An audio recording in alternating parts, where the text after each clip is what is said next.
First మీరు మీ career beginning నుంచి start చేస్తే మీరు ఇండస్ట్రీకి రాకముందు మీరు ఒక డిస్కో డాన్సర్ అని విన్నాను, నిజమేనా? త్యాగరాయ కన్సెప్ట్లో చేశాను ఒకసారి. దానికి అమర్మోహన్ అని ఉండేవారు, కార్టూన్లు వేసేవారు. అవును, అమర్మోహన్. అవును, విన్నాను. మోహన్ అన్నతనేమో ఇప్పుడు సూర్యదేవర రామ్మోహన్ రావు అండి. అమర్ అన్నతను అమరేశ్వరరావు. జీవి అమరేశ్వరరావు. మేమంతా రూమ్మేట్స్ ఎక్కడ అడిగిమెట్లో.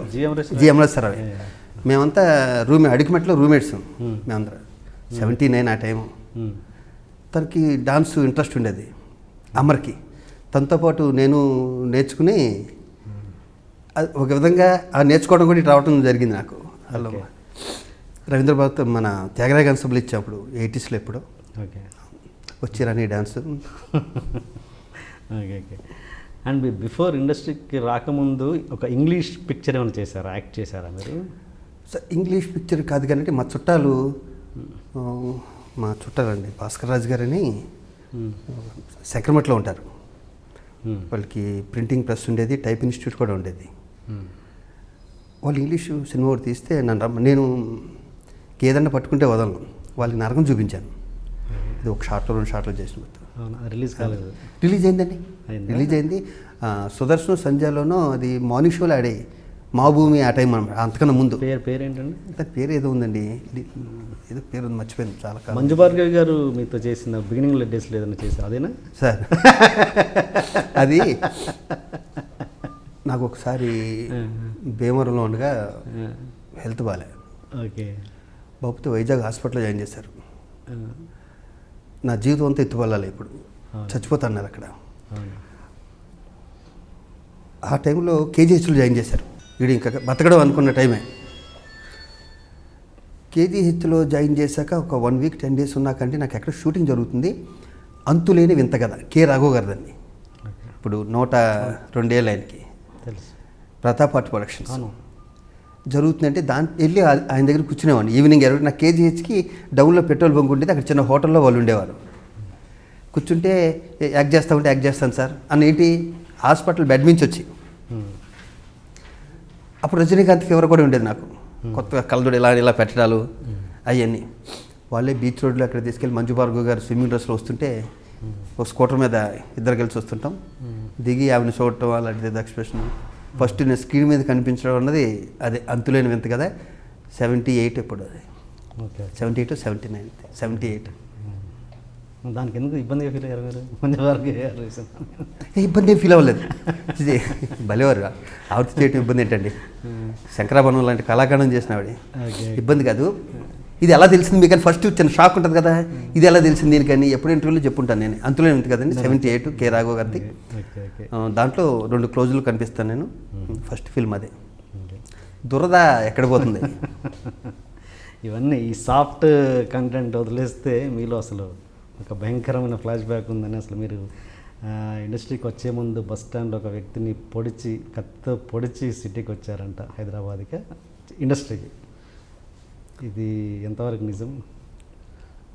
నేను చెప్పాను కదా, నేను ఉట్టేప్పుడే అబద్ధాలు చెప్పాను, ముక్కుసూటిగా ఉంటా. ఇది అనుకోని పరిస్థితిలో జరిగింది ఇది. దీని జరగడానికి కారణం ఏంటంటే మా ఫాదర్ డిఎన్ఆర్ కాలేజీలో జాబ్ చేసేవారు, పీజీలో. ఒకరోజు ఆయన డిఎన్ఆర్ కాలేజీ నుంచి ఇంటికి వస్తుంటే ఒక పెళ్లి జరుగుతుంది.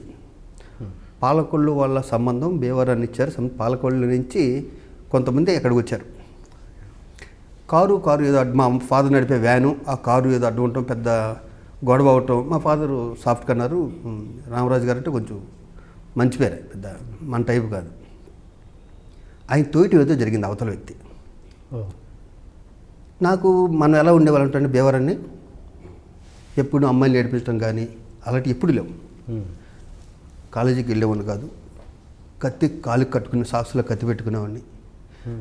నేను ఒక స్టైల్ కింద ఫీల్ అయ్యేవాడిని ఆ వయసులో నాకు నేనే. ఎందుకంటే సినిమా ప్రభావమా లేకపోతే చుట్టుపక్కల నేను అందరూ రెగ్యులర్గా ఉండేవాళ్ళ బిహేవ్ చేసేవాడిని కాదు, రఫ్గా ఉండేవాడిని చాలా.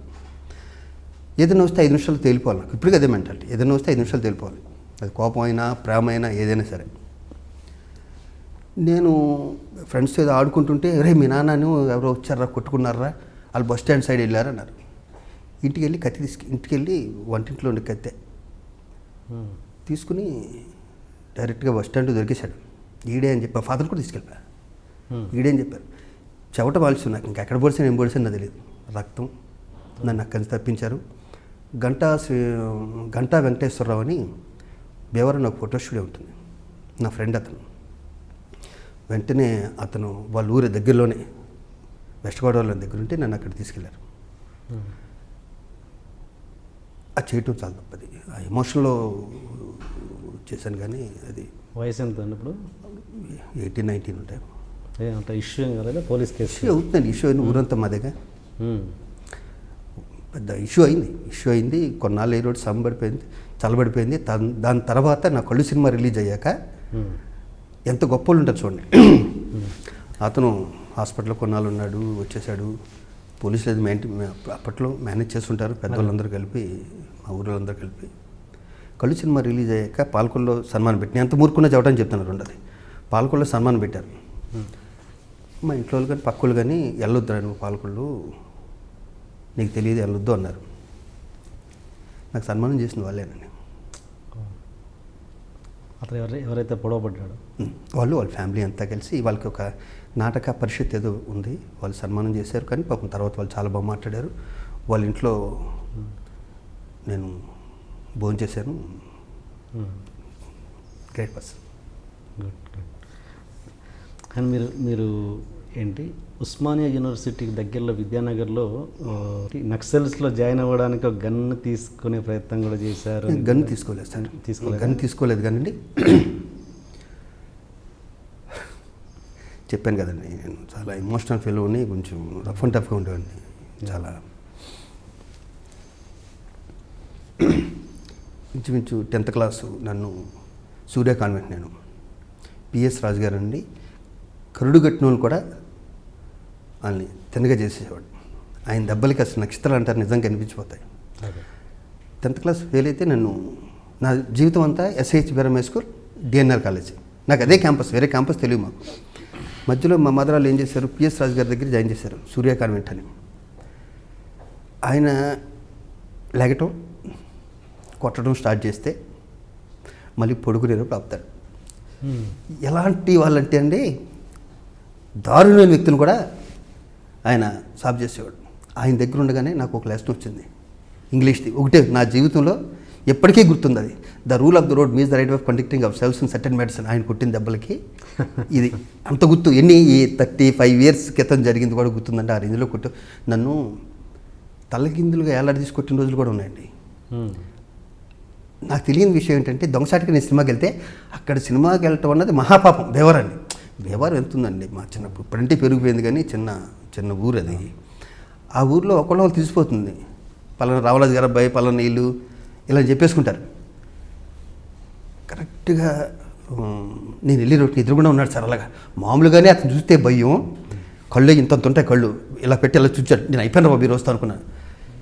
భుజం మీద చేయండి, క్లాస్లో ఉన్న తీసుకొచ్చి స్టూడెంట్స్ అందరినీ అలా కూర్చోబెట్టి, మన శివాజీకి చాలా మంచి మార్కులు వస్తున్నాయి కాబట్టి, అప్పుడే కాళ్ళు కడుతున్నారు, ఒకళ్ళు కాళ్ళు కడుతున్నారు, చాలా మంచి మార్కులు వస్తున్నాయి కాబట్టి ఇతను మనకు తెలిసిన విద్యని సన్మానించుకుందాం అని చెప్పి కట్ చేస్తే ఫ్యాన్కి తిరగేసి కడతాండి. లబో దిబో అంటే కర్ర తీసుకుంటే ఈపి మీద కొట్టిన దెబ్బలకండి ఇలా కాదు.